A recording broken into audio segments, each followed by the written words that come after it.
Hey, it's Sizzling Popcorn. Lots of news to cover this week in the Marketplace update. 36 new products have been added to the Marketplace, 16 on PC, and 20 for Xbox. Microsoft counts products available for both PC and Xbox as two separate items. We've also got some news from Sim Update 7, Aerosoft, Orbx, DC Designs, PMDG, Honeycomb, and Turtle Beach. Let's get started with the Marketplace. Taking a look right off the bat, we got the Bell 47G from Fly Inside. This is actually available for PC and Xbox. On Microsoft's update on Thursday, they said it was available for PC, but here I see it's available for both. So that means this is the first helicopter available both on PC and Xbox. Next up, we got from Pearl Simulations, Manisoc Airport. That is available on PC. Where is this? It's in Greenland. So if you're ever looking to go to Greenland, you can take a look at that. Up next, it's Keflavik. That's in Iceland from MK Studios. That's been around for a while, but it has now finally made it to the Marketplace. Again, there's been lead times of like 6 to 12 weeks or even longer for some of the new stuff to come into the Marketplace. And that's where I don't recommend getting stuff in the Marketplace, because any kind of updates, let's say Sim Update 7 comes out and it breaks whatever, it causes like a CTD at Keflavik. Well, then the devs will then have an update. But then the thing is for the Marketplace, you might not get that update for at least a few weeks. So you wouldn't be able to land at the airport, or if it's causing a CTD, or so that's a big issue with the Marketplace. But for Xbox users, it's your only choice. And I do understand that some PC users, they will only buy from here, and that is more so their own preference. But I think it's because they don't want to have accounts with different devs. But the thing is nowadays there's options, a lot more options like Contrail, Orbx Central, the Aerosoft one, where you can actually have one account but have stuff from many developers. Then we've got in Burlington, Ontario, Burlington Executive Airport from Reg Designs. Both Xbox and PC now. 4.5 out of 5. Again, that's only on 4 ratings, so take it with a grain of salt. Then you got Wanderboom Airport by NMG Simulations, available on Xbox and PC. Then you got Nuakchot Untunzi International by MSFS Scenery Builders, Xbox and PC. Then you got again MSFS Scenery Builders, Ujum Bura International. Man, got the tough names today. Xbox and PC. Charlottesville Marley Airport. Again, MSFS Scenery Builders. Like, how many airports? Because they got another one there, another one there, another one there. I know there's that backlog, but they come out with one every week or two, and it's not from like other developers, it's all from them. All their stuff is available PC and Xbox. Joliet Regional Airport, that's up close to Chicago. Lewis University Airport. Then up next we got Orbx. This is PC only. Van Nuys Airport. And with Orbx, anything that they have in the Marketplace, they're trying to make it PC and Xbox friendly. So you'll be seeing an update soon after for the Xbox version. But 4.5 out of 5, 6 ratings. I actually went here, and it is quite nice. It did a really good job.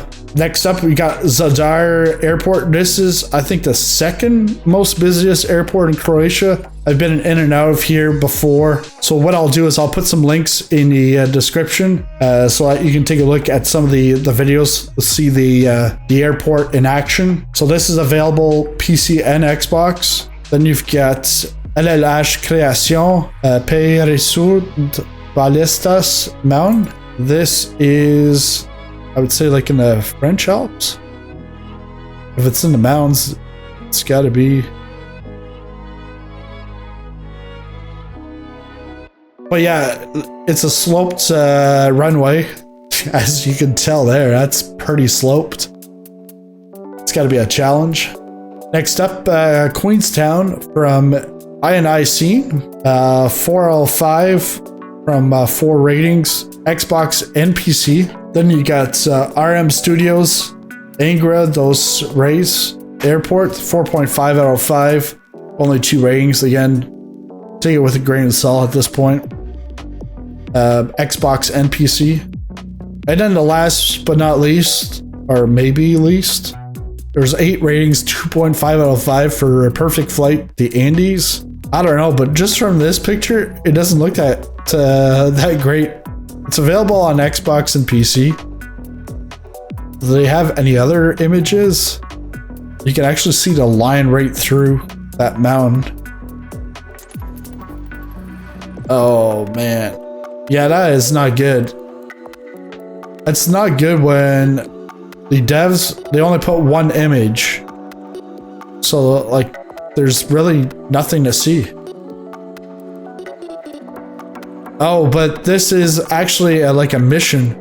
Flight length, 4,000 nautical miles, 21 hours duration. Number of legs, 41. Number of POIs, 250. But yeah, ratings out of 8. Again, take it with a grain of salt, but it is 2.5 out of 5 from 8 ratings. I don't know, but that's it for the marketplace. Let's go on to some other news. This Thursday will be the release of Sim Update 7, which will provide all users with a free upgrade to the Game of the Year edition. There are a ton of items that will be added to the sim, such as support for DirectX 12, a vegetation slider, action replay, updated weather, 5 new aircraft, including the FA-18 Super Hornet, Velocity, the PC-6 Porter, the Cub Crafters NX Cub, and the Aviate Pit Special S1S. In addition to 8 newly handcrafted airports in Germany, Switzerland, and United States. I'll add a link in the description for more details about the upcoming update. In addition, we'll be getting the Reno Air Races as a payware expansion. There's a lot of fun to be had over the next while with all these additions. Aerosoft released the CRJ 900 and 1000 this week. There was a little hiccup in getting out to the partner stores, but it's now available on Aerosoft's web store, Orbx Central, Contrail, and the Marketplace. In the news section in Microsoft Flight Simulator, you'll see that they've made some changes to the CRJ 550 and 700 package on the Marketplace and called it CRJ. If you have the original package, you'll unlock the ability to upgrade to the 900 and 1000. If you don't have the CRJ package, you'll have to buy it and then upgrade to the 900, 1000, as there's no bundle available to purchase the entire package together on the Marketplace. Very shortly after this video, Orbx will be releasing their Himalaya mesh, which we'll be visiting this Wednesday in our weekly community flight. Orbx have carefully blended 3 different sources to result in a crisp 10-meter resolution. Due to its large coverage area, the installation size is just over 20 gigabytes. You should be able to find Orbx's Himalaya mesh on Orbx Central within the next 24 hours. And now on to some news about the Concorde. DC Designs have been focused on the engineer station over the past week. They've stated that the Concorde isn't intended to be study level, but the sheer volume of instrumentation and functionality present in the flight deck means that it will be significantly more complex than any other aircraft they've made to date, including the original Concorde that was built for FSX and P3D. The Concorde will come with a modern FMC that will be textured to emulate the original INS, as it would take many more months to custom code Concorde's original INS system. In addition, the modern FMS will be familiar to most users and is already part of the simulator's core code. DC Designs is looking to release the Concorde on Just Flight in early February 2022 and in the marketplace at a later date when Microsoft releases it.